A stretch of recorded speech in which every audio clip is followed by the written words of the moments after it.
తాకట్లో ఉన్న బంగారాన్ని విడిపించి ఆ రోజున మార్కెట్ ధర కట్టి మిగిలిన డబ్బును మీకు అందిస్తుంది కొమ్మూరి గోల్డ్.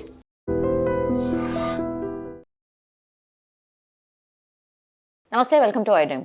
మేడారం జాతర ఇది అతిపెద్ద టాస్క్. ఎందుకంటే గిరిజనులు ఎక్కడ నొచ్చుకోకుండా అట్లాగే జాతర ప్రశాంతంగా ఫినిష్ కావాలి. లక్షల మంది ఆర్ కోట్ల మంది, దగ్గర దగ్గర 1.5 నుంచి 2 కోట్ల మంది హాజరయ్యేటటువంటి జాతర. చాలా చిన్న ప్లేస్లో పెద్ద సంఖ్యలో జనాలు రావడం, ఏర్పాట్లు కావచ్చు, అన్నీ ఆల్మోస్ట్ అన్ని టాస్క్లే. ఈ టాస్క్లను ఎట్లా ఛేదించిండ్రు అండ్ ఇంకోటి ఏంటంటే పూర్తిగా ఈ గద్దెల పునర్నిర్మాణం చేపట్టిండ్రు. So almost I think 6 months నుంచి కూడా ఈ జాతర మీదనే పూర్తిగా దృష్టి పెట్టిండ్రు. ములుగు జిల్లాకు సంబంధించిన అందరూ, మినిస్టర్తో సహా, కలెక్టర్తో సహా అందరూ అనుకోవచ్చు. మనతో పాటు జాయిన్ అవుతున్నారు ములుగు జిల్లా కలెక్టర్ శ్రీ దివాకర్ గారు. సార్ నమస్తే, ఎట్లున్నారు సార్? నమస్తే, బాగున్నాం సార్. కూల్గా అనిపిస్తున్నారు, కానీ జాతర మీ ముందు ఉంది. ఎట్లా, ఏం చేయబోతున్నారు సార్? ఎట్లా ప్రిపరేషన్ అంతా అయిపోయిందా? సో జాతరకి మనము ఫుల్ షేప్లో ప్రిపేర్ అయ్యి ఉన్నాము. దాదాపు 21 లైన్ డిపార్ట్మెంట్స్ ఫుల్ షేప్లో ఇన్వాల్వ్ అయ్యి పనిచేస్తున్నారు. మనకి ఫస్ట్ భక్తులకి సంబంధించిన మౌలిక సదుపాయాలకి తీసుకుంటే ఫస్ట్ డ్రింకింగ్ వాటర్కి దాదాపు 5,000+ ట్యాప్స్, బ్యాటరీ ఆఫ్ ట్యాప్స్ మనం ఇన్స్టాల్ చేయడం జరిగింది. తర్వాత టాయిలెట్స్ కూడా అన్ని అడిక్వేట్గా సఫిషియెంట్ నెంబర్స్లో చేయడం జరిగింది. దాని తర్వాత శానిటేషన్కి కూడా అడిక్వేట్గా మనం సిబ్బందిని పెట్టాం. రెగ్యులర్గా శానిటేషన్ యాక్టివిటీ కూడా మంచిగానే జరుగుతుంది. దాంతోపాటు జంపన్న వాగు దగ్గర బాతింగ్ చేయడానికి కానీ, డ్రెస్ చేంజింగ్ రూమ్స్కి కానీ అన్నిటికీ మనము తయారు చేసాం. తర్వాత రావడానికి వెళ్ళడానికి ఉన్న రోడ్స్ కంప్లీట్గా ఆడిట్ చేసి ఎక్కడా కూడా పాట్ హోల్స్ లేకుండా ఫుల్ రోడ్స్ అన్ని మరమ్మతులు చేయడం జరిగింది. 10 న్యూ రోడ్స్ కూడా కన్స్ట్రక్షన్ చేయడం జరిగింది. దాంతోపాటు 42 పార్కింగ్ ఏరియాస్, 1500 acresకి కావాల్సినంత పూర్తి ఏరియాని కూడా మనము డెవలప్ చేయడం జరిగింది. దాని తర్వాత మనకి ఎమర్జెన్సీ సర్వీసెస్ అని, అంటే ఫర్ ఎగ్జాంపుల్ మనకి హెల్త్ కావచ్చు, ఫైర్ యాక్సిడెంట్ అవ్వకుండా మనకి జంపనవాగులో కూడా కొంచెం స్విమ్మర్స్, రెస్క్యూ స్టాఫ్, ఇట్లా ఎమర్జెన్సీ సర్వీసెస్ని కూడా మేము అంతా ఫుల్ షేప్లో డెవలప్ చేసి అందరినీ యాక్టివేట్ చేసి మనం రెడీ చేసి పెట్టడం జరిగింది. So entire system up and running ఉన్నది. సో మనకి ఎక్కడ కూడా ఎటువంటి ఇబ్బంది అనేది రావట్లేదు. సో అందరూ చాలా అప్రమత్తంగా పనిచేస్తున్నారు. దాదాపు ఇప్పటి వరకు 5 నుంచి 6,000 మంది స్టాఫ్ అండ్ ఆఫీసర్స్ ఇప్పుడు లాస్ట్ 1 month నుంచి పనిచేస్తున్నారు. జాతర టైంకి జస్ట్ 7 daysకి దాదాపు 30,000 పీపుల్ వెల్కమ్. తర్వాత మళ్ళీ ఇంకో 1 week జనాలు వస్తూనే ఉంటారు కాబట్టి మళ్ళీ మనకి శానిటేషన్ యాక్టివిటీ, వేరే క్లీనప్ యాక్టివిటీ కూడా చాలా ఉంటాయి కాబట్టి దాన్ని కూడా చేసుకోవడానికి another 5,000 people will continue to work for another 1 week. చేసిన తర్వాత మనము నిదానంగా టోన్ డౌన్ చేయడం జరుగుతుంది. సార్, మ్యాన్ పవర్ ఇంత అందుబాటులో ఉన్నా సరే టెక్నికల్ సైడ్ కూడా మీరు ఏమైనా తీసుకుంటున్నారా? అంటే సీసీ ఫుటేజ్ కావచ్చు, ఇవన్నీ ఏమైనా ఇన్స్టాల్ చేసిరా మెయిన్ ప్లేసెస్లో? సో మనకి బేసికలీ ఒక డిజిటల్ టూల్ కిట్ అనేది ఒకటి ఇచ్చాము. దాంట్లో వెబ్సైట్ ఉంది, యాప్ ఉంది అండ్ వాట్సాప్ చాట్ బాట్ కూడా ఉంది. చాలా వరకు మనకి ప్రజలకి ఏముంటుంది అంటే వచ్చినప్పుడు వాళ్ళకి ఎక్కడ డ్రింకింగ్ వాటర్ ఫెసిలిటీ ఉంది, టాయిలెట్ ఎక్కడ ఉంది అనేది తెలియదు. పక్కనే ఉంటుంది, వాళ్ళు పాస్ అవుతుంది వెహికల్, చూడకుండా వెళ్తారు, మళ్ళీ మనకి కనబడట్లేదు అనే ఒక ఫీలింగ్ ఉంటుంది. సో ఈసారి అట్లా ఉండడం కాకుండా వాళ్ళకి ఈ వాట్సాప్ చాట్ బాట్లో వాళ్ళు ఒక నంబర్ ఉంది, ఆ నంబర్కి జస్ట్ హాయ్ అని మెసేజ్ పెడితే దాంట్లోనే ఆప్షన్స్ అన్నీ వస్తాయి. దాంట్లో వాళ్ళ ఉన్న లొకేషన్ నుంచి నియరెస్ట్ డ్రింకింగ్ వాటర్ పాయింట్ ఎక్కడ ఉంది, నియరెస్ట్ టాయిలెట్ ఫెసిలిటీ ఎక్కడ ఉంది, వాళ్ళకి ఏమైనా హెల్త్ ఎమర్జెన్సీ అయితే దాంట్లో చెప్పొచ్చు. ఇమీడియట్లీ మా కంట్రోల్ సెంటర్ నుంచి వాళ్ళకి కాల్ వెళ్తుంది. ఎవరైనా తప్పిపోయిన వాళ్ళు ఉన్నారనుకోండి, అక్కడ నమోదు చేసుకోవచ్చు. ఇమీడియట్లీ మా టీం వాళ్ళని యాక్టివేట్ అవుతుంది. మా లాస్ట్ అండ్ ఫౌండ్లో ఎవరైనా ఉంటే వాళ్ళని కనెక్ట్ చేయడం జరుగుతుంది. ఇట్లాంటిది ఒక డిజిటల్ టూల్ కిట్. దీంతో పాటు పోలీసుల ఆధ్వర్యంలో entire drone based surveillance, CC camera based, PTZ camera based surveillance with AI enabled technology మనం చేస్తున్నాము. దాదాపు 2 kilometers వరకు 1 drone can completely cover that area with minute microscopic zooming. పూర్తి డీటెయిల్స్ మనకి వచ్చే వరకు మనం అది చేయవచ్చు. అట్లాంటిది కూడా మనము డిప్లాయ్ చేసాము. ఈసారి టెక్నాలజీ కూడా వాడుకొని మన జాతర నిర్వహణ అనేది జరుగుతుంది. యా, కొన్ని అక్కడక్కడ ఫోన్ పోయిందనో లేకపోతే ఆర్నమెంట్స్ పోయినాయో ఇట్లాంటి కంప్లైంట్స్ కూడా మేము ఇంతకుముందు కవర్ చేసినప్పుడు విన్నాం సార్, చూసాం. సో దాన్ని ఎంత ఫాస్ట్గా రికవర్ చేస్తున్నారు?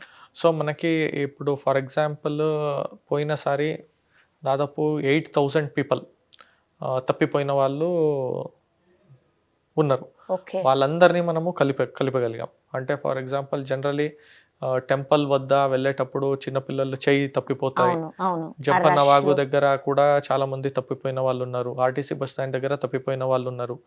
ఇట్లా మనం స్ట్రాటజికలీ మనకి పాస్ట్ ఎక్స్పీరియన్స్ ఏముంది దాన్ని బట్టి, అండ్ ప్రతి ఏరియాలో సెక్టర్ ఆఫీసర్, జోనల్ ఆఫీసర్ ఉంటారు కాబట్టి ఎవరికి ఎక్కడ దొరికినా ఇమ్మీడియట్లీ వాళ్ళు మాట్లాడుకుని పక్క సెక్టార్లో వాళ్ళని మనము పెడతాం. తర్వాత మనకి అనౌన్స్మెంట్ కూడా మనము చేయిస్తున్నాము, ఇట్లాంటి వాళ్ళు ఇక్కడ ఉన్నారు, ఇట్లాంటి వాళ్ళు ఇక్కడ ఉన్నారు. అండ్ వాళ్ళు వచ్చిన తర్వాత వాళ్ళ డీటెయిల్స్ కనుక్కోవడం కానీ, తెలియడం కానీ, వాళ్ళ పేరెంట్స్కి కాల్ చేసి చెప్పడం కానీ, ఇట్లాంటిది చేసి పోయినసారి కూడా ఆల్ 8,000 పీపుల్ని మేము కలిపాం. ఓకే, సో ఈసారి కూడా సేమ్ ప్రోటోకాల్లో మనం work it out. Sir main task ఏంటి సార్? అంటే సీఎం గారు కూడా పూర్తిగా ఫాలో అప్ చేస్తున్నారు. సీఎం గారు కావచ్చు, మంత్రి గారు కావచ్చు, చాలా డిపార్ట్మెంట్స్ని కోఆర్డినేట్ చేస్తూ మీకు ఆదేశాలు ఇస్తూ వచ్చారు. మెయిన్గా దేని మీద ఫోకస్ పెట్టమని చెప్పారు సార్ సీఎం గారు? Basically at the end of the day భక్తులకి మేజర్ ఇంపార్టెన్స్. భక్తులు వచ్చినప్పుడు వాళ్ళు ప్రాపర్గా రావాలి, పార్కింగ్ ప్రాపర్గా చేసుకోవాలి, జంపన్న వాగులో సేఫ్గా వాళ్ళకి పుణ్యస్నానాలు చేసుకోవాలి, టెంపుల్ దగ్గర వచ్చినప్పుడు తక్కువ సమయంలో దర్శనం అవ్వాలి. ఇదే బేసిక్ నీడ్. భక్తులకు ఎటువంటి ఇబ్బంది కాకుండా చేసుకోవడానికే ఉంది. కాబట్టి ఎంటైర్ డిజైనింగ్, ఎంటైర్ జాతర నిర్వహణ, ఎంటైర్ టెంపుల్ రీస్ట్రక్చరింగ్ కానీ, రీడెవలప్మెంట్ మాస్టర్ ప్లాన్లో కూడా భక్తులకి ఎటువంటి ఇబ్బంది కాకూడదు అనే యాంగిల్లోనే ఇది డెవలప్ చేయడం జరిగింది. ఆదివాసీలకు సంబంధించింది సార్, అంటే వెరీ సున్నితమైన అంశం అనమాట. వాళ్ళని ఎట్లా డీల్ చేయగలిగినారు? టెంపుల్ని రీస్ట్రక్చర్ చేసేటప్పుడు మీరు ఫేస్ చేసినటువంటివి అంటే ఏమైనా హర్డిల్స్ ఏమైనా ఉండేనా? అంటే మీరు చెప్పినట్టు it's a very sensitive matter. ఒకటి ట్రైబల్కి సంబంధించింది, ఇంకొకటి దైవానికి సంబంధించింది. రెండు అంశాలని బ్యాలెన్స్ చేసుకుంటూ మనం ముందుకు తీసుకుపోవాలి. దీంట్లో at the end of the day మనం ఏ డిమాండ్ని కూడా మన తరపు నుంచి కానీ, మన కన్వీనియన్స్కి కానీ మనం పెట్టలేదు. ఏది ఉన్నా వాళ్ళ దగ్గర నుంచి వచ్చిన దాన్నే మేము ఎలా చేయాలి అనే దానికి మాత్రమే మేము సపోర్ట్గా ఉన్నాం. కానీ డిమాండ్ అంతా ఇది చేయాలి, ఇట్లా ఉండాలి, ఇట్లా ఇది చేయాలనేది వాళ్ళ డిమాండ్. అంటే ఫర్ ఎగ్జాంపుల్ మనం మాస్టర్ ప్లాన్ అనే ఒక కాన్సెప్ట్ వచ్చినప్పుడు భక్తులకు ఏమేమి ఇబ్బంది అవుతుంది, జనరల్లీ మనకి ఏమి ఇబ్బందులు ఉన్నాయి ఇక్కడ అని లిస్ట్ చేసినప్పుడు ఈ కొన్ని అంశాలు వచ్చాయి. దాన్ని సరిదిద్దాలంటే ఇవన్నీ ఎలా చేయాలి అని ముందుకు తీసుకుపోయే క్రమంలో వచ్చిన డిసిజన్స్ ఇవన్నీ. దీంట్లో ఒక్కటే మేజర్గా ఇది ట్రైబల్ సంస్కృతిని మనము ప్రతిబింబించేలాగా ఉండాలి. అట్లా అన్నప్పుడు సరే ఎలా ట్రైబల్ సంస్కృతిని ప్రతిబింబించడం ఎలా? సో అప్పుడు మనం ట్రైబల్ మోటివ్స్ సెలెక్షన్ కానీ, ఏ మోటివ్స్ సెలెక్షన్ చేయాలి, దేనికి ఎంత పెట్టాలి, లైఫ్ స్టైల్ ఎక్కడ చూపించాలి, దైవత్వాన్ని ఎక్కడ చూపించాలి, వాళ్ళ గుట్టులు గోత్రాలు ఎక్కడ ఉండాలి, ప్రతి ఒక్క దానికి మీనింగ్ ఉన్నది. సో అది చాలా డీటెయిల్డ్గా స్టడీ చేసి ఆల్మోస్ట్ 1.5 month దాని మీద పని చేస్తే సో అది ఆల్మోస్ట్ వర్కౌట్ అయింది. పూజారులు సాటిస్ఫై అయ్యారా సార్ విత్ ఎవ్రీథింగ్, అంటే what ever is done? So మాకు వాళ్ళు చాలా ముందు నుంచి సహకరించి ఉన్నారు. వాళ్ళని ప్రతి స్టెప్లో మేము భాగస్వామ్యం చేసుకుని వాళ్ళని తీసుకువెళ్తుండడం వల్ల వాళ్ళు కూడా ఖుషిగానే ఉన్నారు. 251 కోట్లు కేటాయించింది సార్ దీని అన్నిటి. సార్ సరిపోయిందా సార్? అంటే మనకి టెంపుల్ డెవలప్మెంట్కి 101 crores, జాతర నిర్వహణ అండ్ అదర్ పనులకి 150 crores. I think that is more than enough అడిక్వేట్గా మనకి ఇచ్చి ఉన్నారు. ఎక్కడ కూడా మనకి ఇబ్బంది కాకుండా ఫినాన్స్ డిపార్ట్మెంట్ నుంచి సీఎం గారు కానీ, డిప్యూటీ సీఎం గారు కానీ రెగ్యులర్గా మనకి ఏ బిల్స్ కూడా అన్ని టైంకి రావడం వల్ల మనకి ఎక్కడ కూడా ఇబ్బంది లేకుండా పనులు జరిగాయి.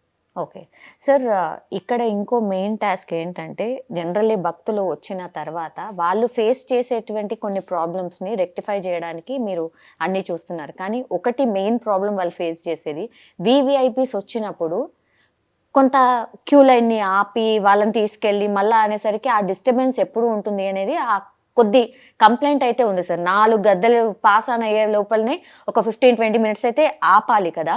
సో ఈసారి కూడా అట్లనే ఉంటుందా, లేకపోతే how do you arrange sir? మీరేమైనా ఈసారి మనకి విఐపి ఎంట్రన్స్ కానీ ప్రోటోకాల్, బేసికలీ ప్రోటోకాల్ ఎవరికైతే మనకి దర్శనం ఉంటుందో వాళ్ళకి సపరేట్ ఎంట్రీ ఎగ్జిట్ ఉంది. Ah. Without disturbing the normal భక్తులు వాళ్ళని Okay. తీసుకువెళ్ళే అవకాశం ఉంది.